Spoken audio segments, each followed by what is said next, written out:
Welcome back to another watercolor tutorial. For this video I'm going to be using mostly a hake brush. This is a 1-inch hake brush.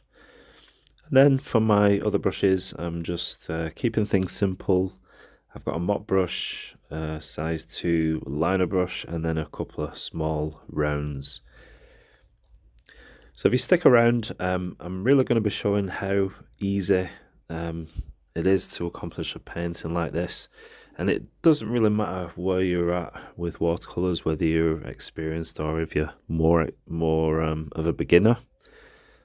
You really can accomplish this. So if you stick around, and it'll definitely give you some more confidence and some more ideas, and really you'll be able to do something satisfactory level. So I'm just started off with a yellow ochre. I'm just really covering the paper, so I'm really going sort of going wild with the colours. I'm using my butcher's tray, and these are actually Jackson's watercolors. Just colours that I've put in the tray, so I can use the hake brush. So that's one of the things that I found difficult. I wanted a hake brush for quite some time, but I didn't have a butcher's tray. I was just using a regular sort of watercolor palette, and the hake brush doesn't really, you can't really get the paint out of the small sort of pans. So it's quite difficult. So I bought myself a butcher's tray, and this is what I'm using today. So plenty of water on the brush, on the hake brush, and I'm just going in with various different colours and letting them mix on the paper. Oh, by the way, this is Fabriano cold press, £140, and I've got my taped with just regular sort of decorators masking tape, taped to the board around 40-degree angle. And you can see just plenty of water on there, just letting the colours all mix. And while it's just, you can see the colours of the paper's almost dry. It's still damp. And while it's at this stage, I want to add in some trees. So these are going to be a soft, almost background trees. So it's just with a liner brush, just you can see just going up and down. So for this video, really, all you've got to do, if you can paint, if you can make a line, if you can paint a line, and also if you can do dots, that's pretty much all you need. So if you can do that, then there's no reason why you can't make a painting to a level that you can be happy with, and then you can just go on and improve. So now I'm just adding some thicker paint, some more sort of creamy sort of mixture, and this is a dark. And then I'm just grabbing the hake brush for some foliage, just going in and dabbing, and then just secure these trees to the ground, just running along and making some sort of headland, and then doing the same on the left hand side, just dabbing the hake brush, making some textures, just grabbing different colours. I'm not really after anything. I'm just after colour and something quite nice to look at. So I'm not sort of restrained to any sort of colour. You can use any colour that you want, and just pulling down some foreground details. Now, I'm not sure at this point if I want a path, if it's going to be water in the middle, or just some sort of open ground. There's really no sort of plans. I just wanted this sort of simple forest scene or some trees, and so that's what I'm going for.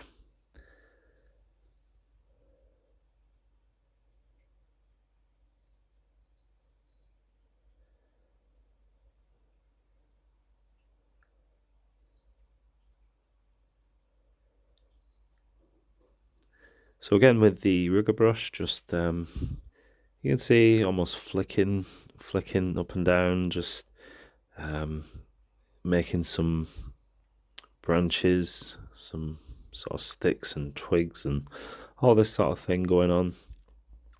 And I'm using a darker paint for this. And I want these trees to sort of stand out, sort of stand forward. I want to push the background trees right back to the foreground, to the background, sorry. So that's what I'm doing here. Just choosing a few trees that I want to stand out and be more sort of in the foreground. So again, doing the same on the left hand side. So just flicking up, using plenty of paint, using just a lot of the colours I've already used, mixing them all together and going in with that. And then again with my hake brush.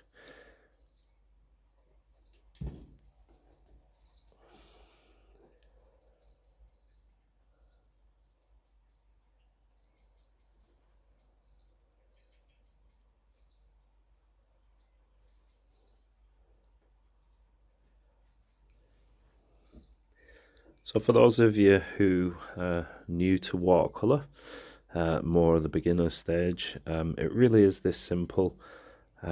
Just don't overcomplicate things, don't overthink. Just go in, you paint your lines, just have fun, just use plenty of water. Hake brush really does help if you're struggling with fiddling around with too much details. A hake brush will free you up and make things loose, keep things loose and simple.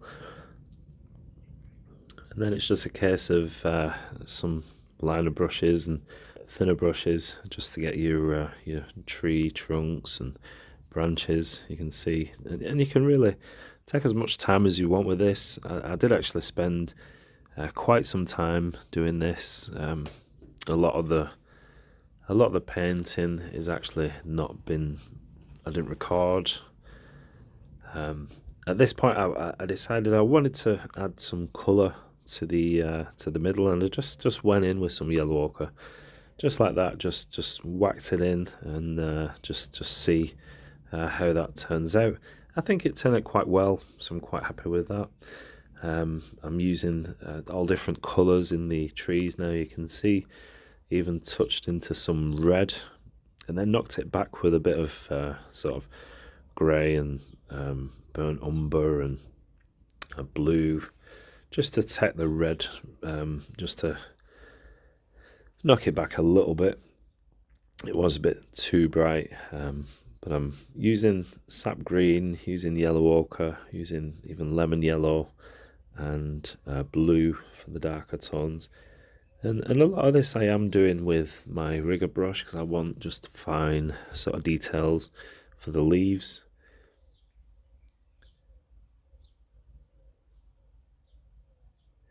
So there is no rush. You can take your time doing this, and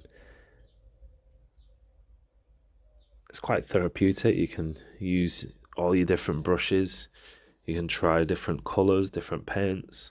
It's a really nice way to try different materials, see what sort of marks you get. You can always cover over. You can just go over and correct anything that you feel isn't right. But it's a really nice exercise, a really nice painting to do, especially if you are new. You can just try whatever you want.